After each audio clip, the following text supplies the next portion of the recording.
guys, I hope you're doing great this week.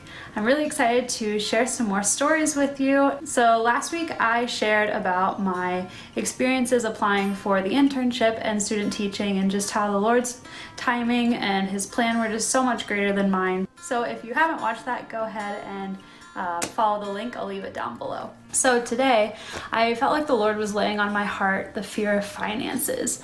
As a young adult myself, finances are always a little hard to come by, especially I just graduated college, so I have loans that are looming over me, but I wanted to share the stories of how I fundraised for all of my trips to Zambia. So for my first trip in 2014, I had to raise $3,700. I had never fundraised before, so this was kind of a daunting task. I didn't know how to go about it.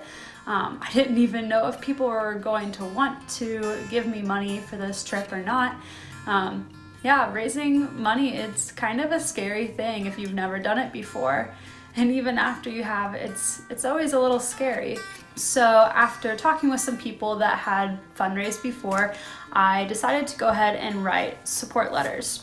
So that was pretty much my primary source of fundraising for that trip.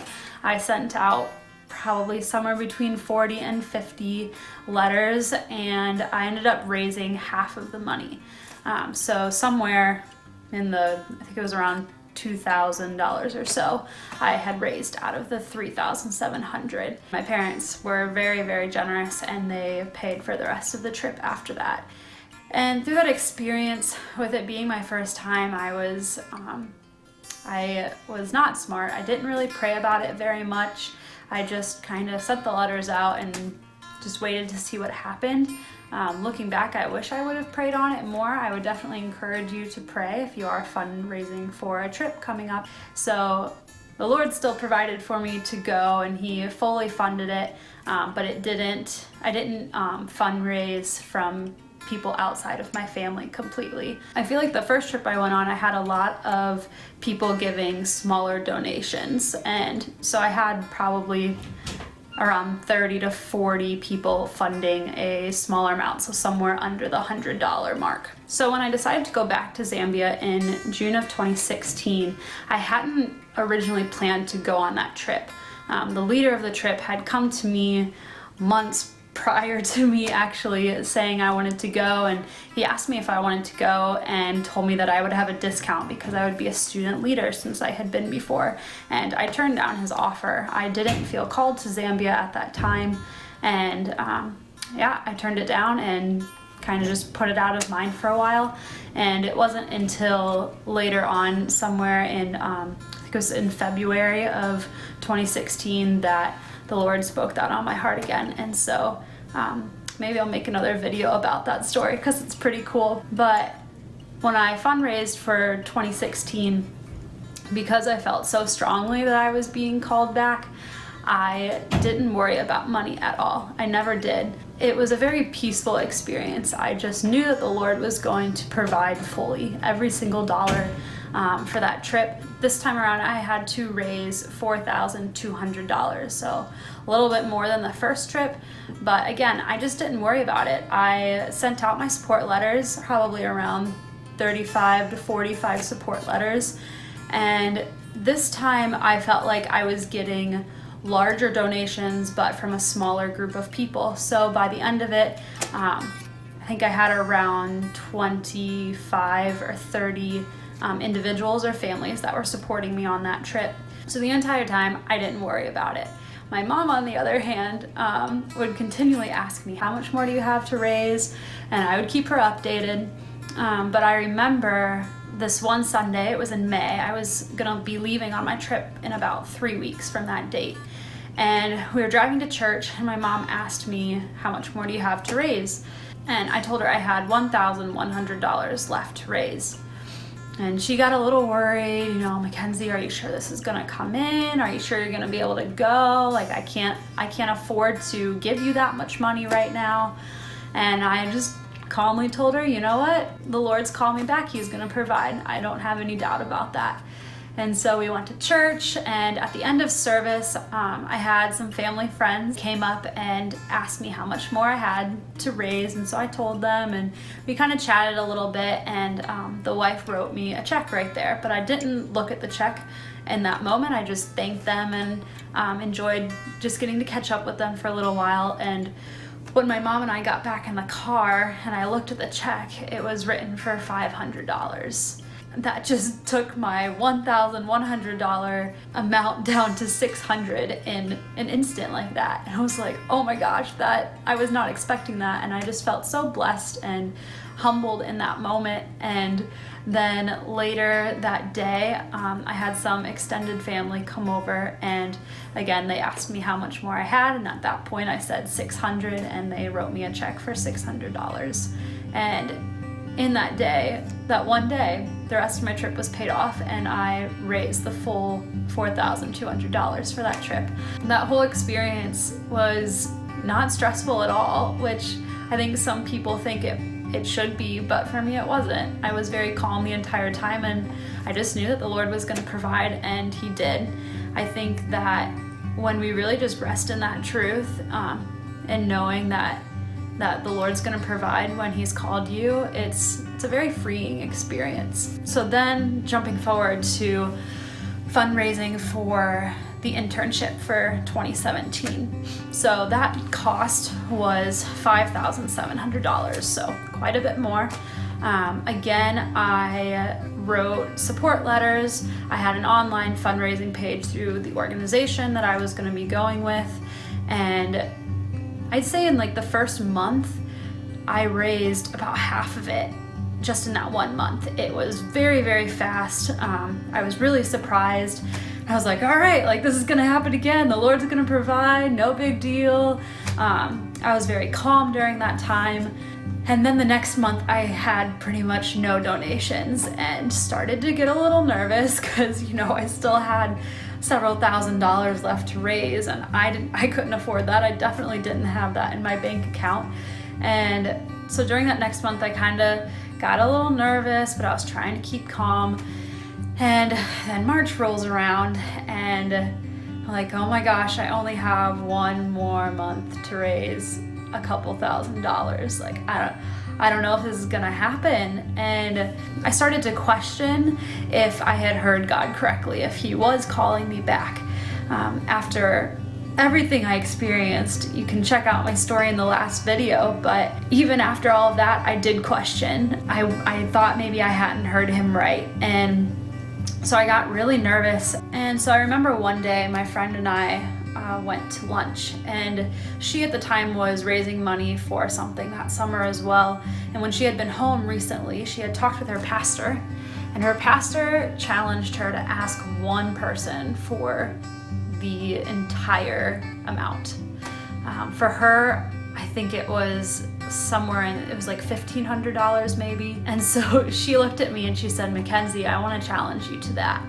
And I looked at her like, you want me to ask one person for $2,500? Like, that's kind of insane, And so I got really nervous because, one, I don't really like calling people on the phone, and two, I don't really like asking people for money because it's just, I don't know, and that's kind of like, it can be an awkward thing to ask for, especially when you're asking for that much. And so I was like, okay, well, I'll pray about it, and I was just trying to buy myself time because I didn't really want to do it, but I prayed about it for several days, and the Lord kept laying this one family on my heart. So one night I worked up the courage and I called them, and I was shaking and freaking out. I'm like, oh my gosh, I'm about to ask these people for so much money. I'm like, is this the right thing to do? I don't know. I almost hung up, and I ended up getting their answering machine. They weren't home, so I just left a very generic message, like saying, hey, it's Mackenzie, love to talk to you about my upcoming trip to Zambia, and told them if they wanted to talk to me, they could call me back at my number. So I never heard from them. And I was like, all right, like I at least stepped out in faith. I did what the Lord wanted me to do. And then the next several weeks, I had some slow donations coming in. But then I was at about 2 weeks until the due date. It was due on April 1st. And at that point, I was getting very, very overwhelmed and stressed out by the entire fundraising experience. So I had been checking my online fundraising page multiple times a day. It was just getting so unhealthy. I was checking it every spare second I got because I wanted to see if I was getting donations in or not. And so I decided, with 2 weeks left, that I was not going to look at my fundraising page that entire time. I wasn't going to post about it on Facebook anymore. I was just going to lay it in God's hands for that last 2 weeks, and that I would check my page on the due date of April 1st. That was really, really hard for me, but it was also freeing at that time. So I did that. I waited 2 weeks to check my page again. And when I did check my page, I had gotten several donations over the last couple of weeks, and it had gotten my balance down to $1,200. So that was really reassuring, except for the fact that my money was due that day. Luckily, I had talked with the organization, and they did give me a little bit of an extension, a grace period, which was really nice of them. And later that evening, I had several people contact me asking if it was too late. And so I got several donations that evening, and by Sunday morning, I had gotten the balance down to $700. And I was like, okay, God, like, I know that you're gonna come through. I know that you have called me to do this. You're gonna provide for me. And so I was playing on the worship team that Sunday. So I had to be at church really early, and we had just finished, I think it was first service. I was playing French horn that Sunday, and I walked off stage and I looked at my phone. I had a message from some family friends, and I opened the message, and it said something along the lines of, "Hey Mackenzie, we know that your money was due yesterday. We hope it's not too late. We would still like to support you on this trip. How much more do you owe? It doesn't matter how much is left. We want to fund the rest of it." And it was the people that the Lord had laid on my heart several weeks earlier, the people that I called on the phone and they didn't answer. We never talked ever. They had never called me back, and I never tried to call them again. Yet it was the exact same people that the Lord had laid on my heart. That was like, oh, I just get chills thinking about it now, because it was just so perfect and so beautiful, and the Lord was just so faithful through that. So my encouragement to you today is that if you are already signed up for a mission trip and you are going to start fundraising, you're already in the process of fundraising, or you're thinking about going on a mission trip where you have to fundraise, or really anything that you feel like you have to fundraise for, I just want to encourage you that if the Lord has called you, He has already equipped you. And part of being equipped is that He's going to financially provide for you to get there. Because if He has called you, He's going to provide. They go hand in hand. You need to walk humbly with Him. You need to just be trusting. Obviously, do your part, write some support letters and pray about it a lot. Tell people to pray for you. So all in all, with all 3 of my trips, the Lord provided just over $12,000 for me to go to Zambia 3 times. Like, just think about that for a second. That's like a new car. It's like a brand new car. That's a lot of money. I can't even wrap my mind around the fact that He has provided that much for me, plus more.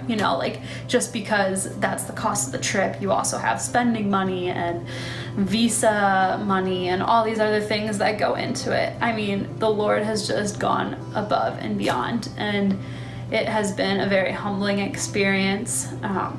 Scary and confusing at times, but also a really, really valuable experience as well. And I would encourage anyone to go on a trip sometime and fundraise, because you'll learn a lot about how awesome the Lord is. Something that I've seen a lot is that people will say no to going on a trip because they can't afford it, that it's too expensive, they don't have the money for it. I saw this with 3 of my friends a couple years ago when they went to Zambia, that every single one of them said, "I don't think it's the right time and I can't afford it."